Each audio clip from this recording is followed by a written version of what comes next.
The Thousand Year Door is a very beloved Mario RPG, so when it got announced that a remake of the game was coming, everybody was excited, even me a little bit, and so I decided to play this game. And what do I think of it? It's great.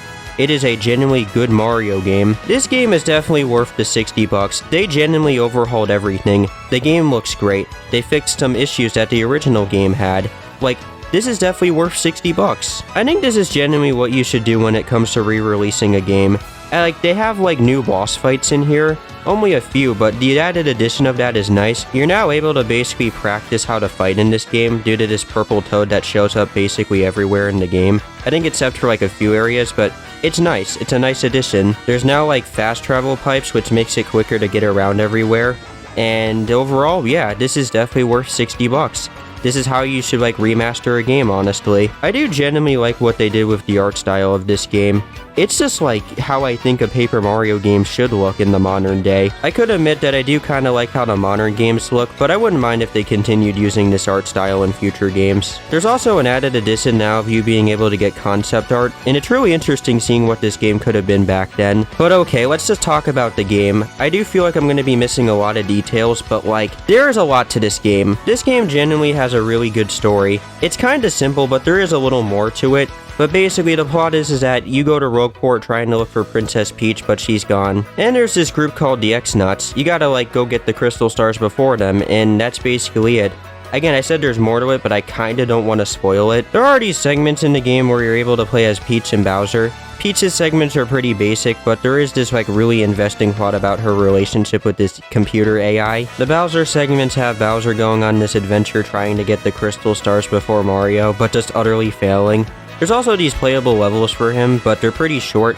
They could have been longer to be completely honest, but it's not like a deal breaker, and they were fun to play. On your adventure through this game, you'll be meeting many characters and just going through many different locations. I think Rogueport is a genuinely great area to explore. There's just a lot you could do here. You could do People's Troubles, which I think is a great way to expand upon the world and characters. You're able to go into shops and buy items. You also can get badges in Rogueport. There's an area where you're able to play casino games, and it's pretty fun, honestly. You're able to buy yourself a lottery ticket if you want. You can go talk to Luigi and hear all of his like wacky stories and adventures he went on.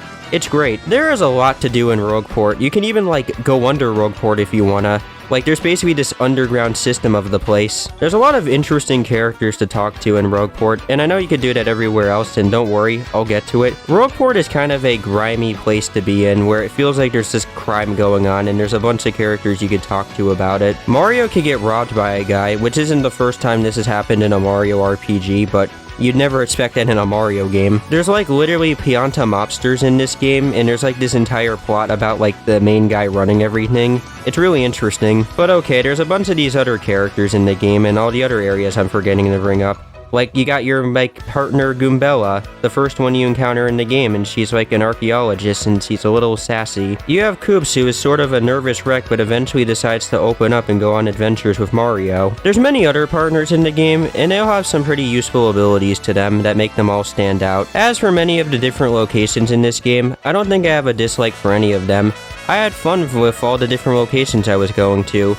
I don't know which one would be my favorite, but there are some pretty cool places you go to. Each chapter has something unique going on with all of them, like the Glitch Pit, where you're in like this fighting competition, and you're also like sometimes going on a pirate adventure. But I should finally get into the gameplay. It basically goes like this. So you're going around exploring different areas and having different tasks to do each chapter. So the design is kinda linear in each area you're going to. Sorta. Like, it's kinda either just a straight path, but I still had fun exploring these areas no matter what. If you do feel like exploring, you could find some collectibles like these little like shard things. And you could find also like the shine sprites from Mario Sunshine. I think I had the most fun exploring Creepy Steeple, the Glitch Pit, and the train like chapter, which honestly might be like my favorite chapters in the game, to be completely honest. But let's just get into the battle system. It's simple, but that's what makes it great. Basically, you jump into a battle with like an enemy or a boss, and you have a wide variety of different ways of how you could attack or get into a fight. You could like hit the enemy to start off, or just, you know, let it run into you. Mario has stuff like hammers and like his jump attack.